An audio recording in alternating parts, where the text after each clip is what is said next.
Getting ready to talk about it more because college football season is around the corner. 3 minutes. Let's check it out. We both grew up military families. How had that shaped you as a role model, as a coach, as a man? I think about growing up and my father instilled in me routine, routine, getting up early, discipline, toughness, work ethic. And those are things that as a father and as a coach and a grown-up that I instill in myself, but also into my children. Speaking of family, you and your wife have, I'm going to say, half a dozen kids. For those with math problems, that's 6. That sounds like more than 6. Half a dozen. Half a dozen sounds like more than 6. It really does. How do you handle the demands of fatherhood on top of the demands of being a head coach at such a big university? You know, we talk, it's a partnership, it's a blend. You know, for me to be here right now and she's at home with the 6 kids and taking care of the things back in South Bend, but we make it work, right? It's a partnership. I try to blend my home life with my work life as much as I can. That means if my wife can bring 1 or 6 kids into the office and they can be around our players and for me to get a chance to see them, it's important. And so it's a sacrifice. I wouldn't be able to be here if she didn't take care of the things outside of being a head coach at Notre Dame. And so I'm forever grateful for that. So you got teamwork going on at home. That's as well. Right. And I have this question I have to ask for my Notre Dame alum and good friends Jimmy Dunn and Justin Tuck. Okay, what's your prediction for Notre Dame this season? You know, I'm going to say the coach's answer 1-0. We're going to go 1-0. And, you know, I think everybody sits at home and aspires and dreams about, you know, winning every single game you play. But that's wasting time, right? Instead of dreaming about winning every game you play, you better put the work in it takes to win the first one you got ahead of you. And so Jimmy and Justin will understand that concept. Yes, so they do. That's it, man. We appreciate you. God, he's so cool. I just love that guy. He's so cool. And you know what? He did do a little coach speak right there at the end, going 1-0, but he acknowledged it. He's reflective of the nature of coach speak. But a lot of the stuff that he said in there was absolutely golden. Scott, I mean, you're a father. You resonate with any of the stuff that he was saying there? Oh, absolutely. I mean, I pale in comparison to his 6 kids. I got 2. You know, hopefully I can hit 6 one day. But you know, working. I think all of us on this show right now, we all come from a massive family, right? Or at least massive family in today's terms.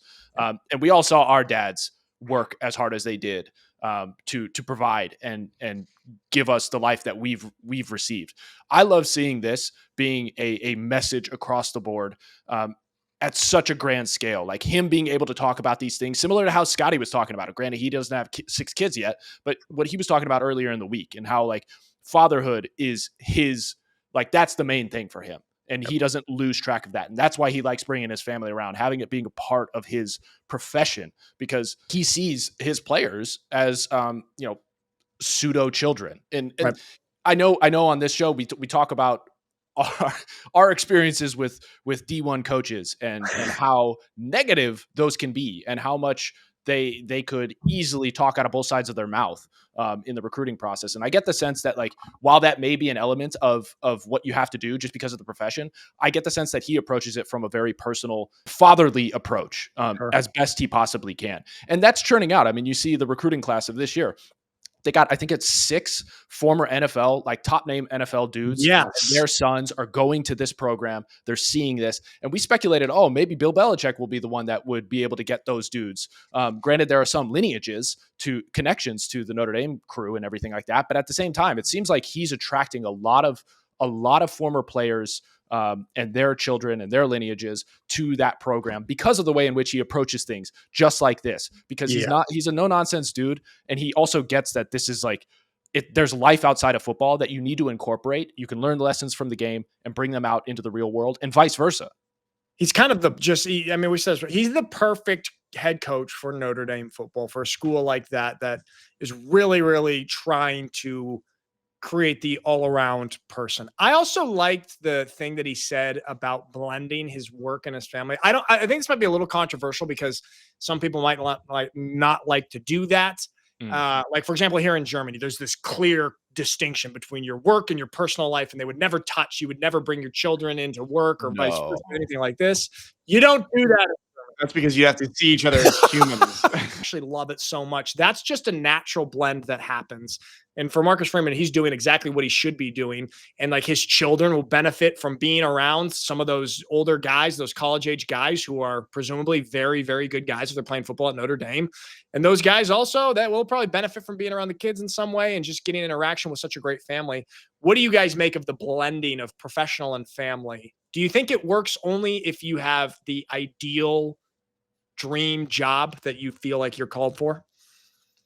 Yeah, yeah, there's an element of it. It's much easier for him to incorporate that into his profession, because there are the majority of professions don't allow this. So Mikey was talking about being on the line and making stuff in a factory. You can't bring your family to the factory, like kind of thing. Well, Like you should be able to. The kids used to go to the factory. Don't put your fingers in there. yeah. So I think I think he is in a privileged position to say that, but I hate using that word privilege, but the best Yeah. part about it is that he's at least using his platform to let this message go out there, because it's regardless of the profession you're in, you got to keep the main thing. It's family, faith in his situation, and he's letting that be known, similar to, as I said, Scotty did earlier in the week. Yeah, absolutely. And I think if you have the pillars and the bricks in the right places, everything else falls into place. And then look at the success they're having on the football field with that foundation of everything at the bottom they're building from the ground up, right? Yeah, and using his platform, I say this because he's done this multiple times, not just speaking to the importance of family, fatherhood, his spouse and marriage and all that kind of stuff, but even in the Orange Bowl, when he was approached by the reporter, which was more racially inclined Right. sort of conversation, he recognizes the moment, and he's done this over and over again. He realizes that there's a lot of weight behind his words, and we've seen a lot of people in the limelight utilize their platform that may be massive to say certain things that may, we talk about pander to a certain Sure.